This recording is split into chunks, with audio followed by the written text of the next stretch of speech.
ఒక విశ్వాసులే వాళ్ళు, కానీ వాళ్ళు ఒక ప్రార్థన చేస్తున్నారు. ఏం ప్రార్థన అంటే, ప్రభా మాకు ఈ సంవత్సరంలో ఏ కష్టాలు రాకుండా చూడు నాయన, ప్రభా మాకు ఈ సంవత్సరంలో ఏ సమస్యలు రాకుండా చూడు నాయన అని ప్రార్థన చేస్తున్నారు. వాళ్ళు ఎవరో తెలుసా? నోట్లో ఏలు పెట్టుకునే పసి పాలురు.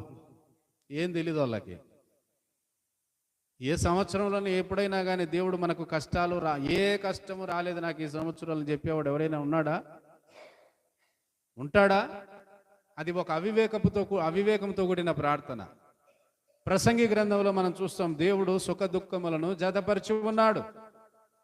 దేవుడు సుఖాన్ని దుఃఖాన్ని జతపరిచాడంట. రెండు ఉంటాయి, సుఖము ఉంటుంది, దుఃఖము ఉంటుంది. మనం ఎప్పుడు కూడా దేవుని నుండి సుఖమే ఎదురు చూసినామనుకో దెబ్బతింటాం, మందిరానికి రావడం ఆగిపోతుంది.